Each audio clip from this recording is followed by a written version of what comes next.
Hello दोस्तों, मेरा नाम है स्नेहाशीष पहाड़ी। आपको इस वीडियो लेक्चर में स्वागत करता हूं। तो फिर इस वीडियो लेक्चर में हम पढ़ेंगे जो कि डिसएडवांटेज ऑफ इंट्रिंसिक सेमीकंडक्टर। जैसे कि हम जानते हैं इंट्रिंसिक सेमीकंडक्टर के बारे में पढ़ाई किए थे, लेकिन थोड़ा कुछ रह गया था उसी का एक कंसेप्ट, तो उसी के बारे में हम डिस्कस करेंगे। ठीक है, disadvantage and generation of electron and hole pair कैसे होता है। ठीक है, और उसके बाद थोड़ा कुछ कंसेप्ट जो कि इंट्रिंसिक रिलेटेड जो कि है वो सारा हम इस वीडियो में डिस्कस कर लेंगे। ठीक है, पहले हमको ये ध्यान में रखना चाहिए कि इंट्रिंसिक सेमीकंडक्टर में very important concept number of electron pair, number of hole pair is equal to intrinsic carrier concentration. Okay, so that you have to understand. Okay, so intrinsic carrier concentration के बारे में थोड़ा discuss करेंगे। ठीक है, तो फिर किसके बारे में, या फिर intrinsic carrier concentration is equal to number of electron pair is equal to number of hole pair. So combining all this stuffs, you have to understand that in intrinsic carrier concentration or intrinsic semiconductor, these all things matters a lot. Okay, let me without wasting time, without time waste न करके हम चले जाते हैं किसके बारे में, disadvantage of intrinsic carrier concentration और डिसएडवांटेज ऑफ सेमीकंडक्टर बारे में डिस्कस करने के लिए। तो फिर देख सकते हो conductivity is very very very small, और we can say that very small. अगर कंडक्टिविटी अगर स्मॉल हुआ, कंडक्टेंस या फिर इलेक्ट्रॉन फ्लो कैसे हो सकता है। ठीक है, conductivity is very less then resistance is very more, so that's the you have to understand. Okay, conductance कैसे वेरी होता है, टेम्परेचर के अनुसार वेरी होता है, वो भी हमको ध्यान में रखना चाहिए। ठीक है, तो फिर उसके बाद generation of electron and hole pair, कैसे यूजुअली जनरेशन होता है इलेक्ट्रॉन पेयर का एंड होल पेयर का, वो भी हम डिस्कस करेंगे। कि जब टेम्परेचर बढ़ेगा कंडक्टिविटी भी बढ़ेगा, क्योंकि डायरेक्ट प्रोपोर्शनल रिलेशनशिप है उनका।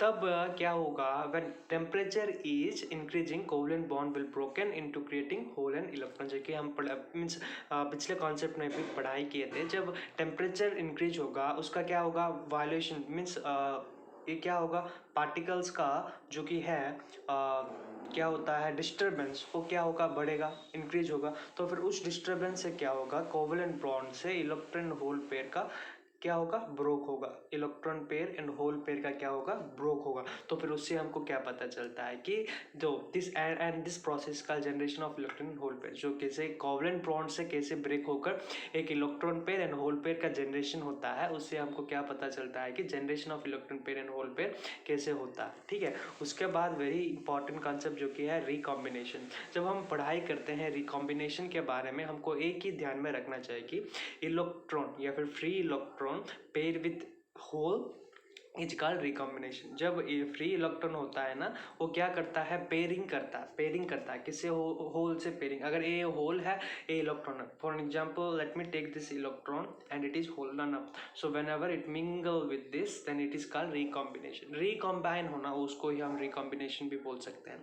During the recombination free electron and hole disappears and covalent bond is created. So अगर क्या जनरेशन में क्या होता है, ब्रेक होता है, या फिर रिकॉम्बिनेशन क्या में क्या होता है, फिर से मिल जाते हैं। जैसे कि मीन्स बहुत सारे होते हैं फ्रेंड्स जो होते हैं, झगड़ा ले लेते हैं, फाइटिंग ले लेते हैं, उसको ही हम जनरेशन कह सकते हैं। Generation of different generation of independent friends कह सकते हैं। उसके बाद रिकॉम्बिनेशन हो जाते हैं उन दोनों फ्रेंड्स का, उसको हम रिकॉम्बिनेशन भी बोल सकते हैं। During the recombination the free electron will fall in from conducting band to valency band. क्या होगा, जब फ्री इलेक्ट्रॉन जो रिकॉम्बिनेशन में क्या होगा, कंडक्शन बैंड से valency band, fall from conduction band to valency band, वो फॉल होगा। वो भी इसमें ध्यान में रखना चाहिए, क्योंकि जब फॉल होगा to recombine with the hole and energy to disappear in the form of heat and light. जब वो फॉल हो सकता है कंडक्शन बैंड से valency band, very important concept recombination का। उसमें क्या होता है, एनर्जी का डिसअपिएशन होता है, एनर्जी का उत्पादन होता है, फॉर्म हीट एंड लाइट। ठीक है, हीट एंड लाइट का फॉर्म होता है। ठीक है, वेरी इंपॉर्टेंट कॉन्सेप्ट जो कि है carrier life time. Okay, carrier life time usually क्या होता है, इधर आप डिफिनेशन भी इधर देख सकते हो। इट इज़ द इंटरवल, एक specified interval of time from breaking a covalent bond. एक स्पेसिफाइड टाइम में जो ब्रेक होता है in the process of until its recombination, generation होकर ब्रेक होता है ना, उसको ही कैरियर लाइफ टाइम बोलते हैं। जनरेशन से रिकॉम्बिनेशन कितना देर लगता है उनको, उनका ही रिकॉम्बिनेशन। जो कि होते हैं लव फेलियर्स गाइस, जो कि लव फेलियर हो जाते हैं उनका, एक एक एक या फिर एक पहली वाली से हो जाता है लव फेयर, दूसरी वाली मिलने तक कितना देर लगता है, उसको क्या बोलते हैं, रिलेशनशिप लाइफ टाइम, या relationship life time.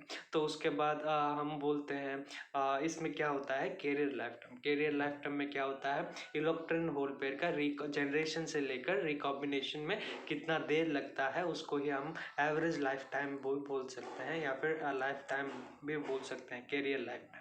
So usually it is been represented in this form. Okay, so then after we'll be moving to the problems based on intrinsic career concentration. आशा करता हूँ कि आपको समझ आ गया यूजुअली इंट्रिंसिक कैरियर कंसेंट्रेशन का usual मतलब क्या है, और यूजुअली कहाँ पे यूजुअली होता है, रिकॉम्बिनेशन रीजनरेशन का मतलब क्या है, वो सारा आपको समझ आ गया होगा जो मैं फील करता हूँ। तो फिर उसके बाद हम करेंगे प्रॉब्लम्स। ओके, ठीक है। इस वीडियो के माध्यम से मैं आपको प्रॉब्लम भी दूंगा, प्रॉब्लम सॉल्यूशन।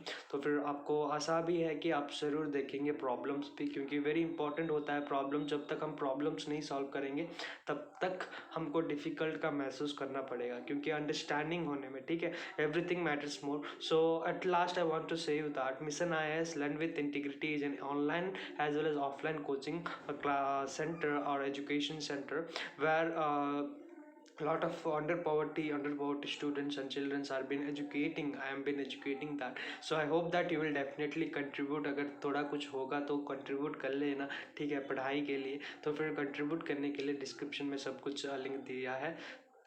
धन्यवाद।